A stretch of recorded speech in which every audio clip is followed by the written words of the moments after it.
Komisi Pemberantasan Korupsi menahan 3 tersangka kasus dugaan korupsi pengadaan digitalisasi Stasiun Pengisian Bahan Bakar Umum atau SPBU BUMN periode 2018 hingga 2023. Ketiga tersangka adalah Dian Rahmawan atau DR, Weriza atau WER, dan Elvizar atau EL.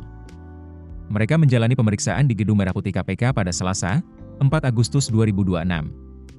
Setelah pemeriksaan selesai, KPK melakukan penahanan terhadap ketiganya. Penahanan dilakukan selama 20 hari pertama. Masa penahanan terhitung sejak 4 hingga 23 Agustus 2026.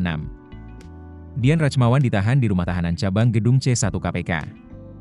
Sementara Weriza dan Elvizar ditahan di Rumah Tahanan Cabang Gedung Merah Putih KPK. Penahanan dilakukan dalam rangka kepentingan proses penyidikan perkara dugaan korupsi pengadaan digitalisasi SPBU. KPK menjelaskan, perkara ini bermula pada Agustus 2018. Saat itu, terdapat kesepakatan antara PT Pertamina dan PT Telkom terkait proyek digitalisasi SPBU. Nilai proyek tersebut disebut mencapai maksimal Rp3,6 triliun atau Rp15,25 per liter. Dalam proses pengadaan, KPK menduga terdapat pengondisian dalam penentuan vendor. Sebelum pengadaan dilakukan di PT Telkom, pada September 2018, Dian Rahmawan bertemu dengan sejumlah calon vendor. Pertemuan tersebut berkaitan dengan kebutuhan perangkat elektronik data capture atau EDC. Perangkat EDC digunakan untuk memfasilitasi pembayaran secara non-tunai. Selain EDC, proyek tersebut juga mencakup Automatic Tank Gauge atau ATG. ATG merupakan alat yang dipasang untuk mengukur volume BBM dalam tangki secara otomatis. Informasi dari perangkat tersebut dapat dikirimkan ke pusat data atau data center. Namun, dalam proses pengadaannya, KPK menduga terdapat pengaturan agar vendor tertentu dipilih.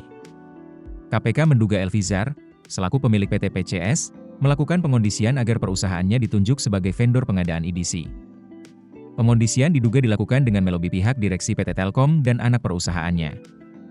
Tujuannya agar PT PCS ditunjuk sebagai penyedia perangkat EDC.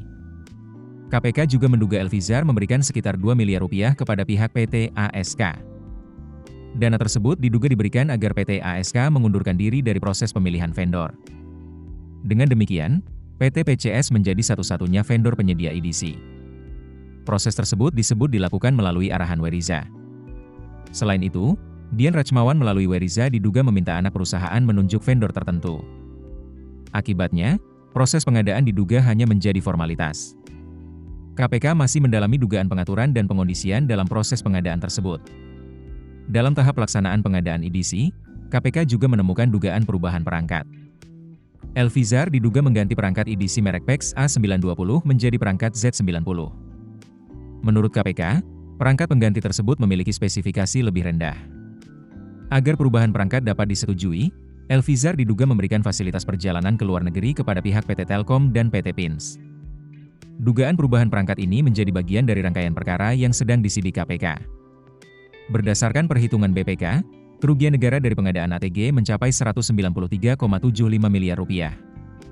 Selain itu, kerugian akibat kemahalan harga pengadaan EDC mencapai Rp128,42 miliar. Sementara kerugian negara akibat dugaan pengaturan dan pengondisian dalam proses pengadaan mencapai Rp322,18 miliar. Angka tersebut menjadi dasar perhitungan kerugian negara dalam perkara yang sedang ditangani KPK. Atas perbuatannya, ketiga tersangka disangkakan melanggar Pasal 2 Ayat 1 atau Pasal 3 Undang-Undang Nomor 31 Tahun 1999 tentang Pemberantasan Tindak Pidana Korupsi. Ketentuan tersebut telah diubah melalui Undang-Undang Nomor 20 Tahun 2001. Ketiganya juga disangkakan bersama-sama melakukan tindak pidana sebagaimana diatur dalam Pasal 55 Ayat 1 Pertama Kitab Undang-Undang Hukum Pidana atau KUHP.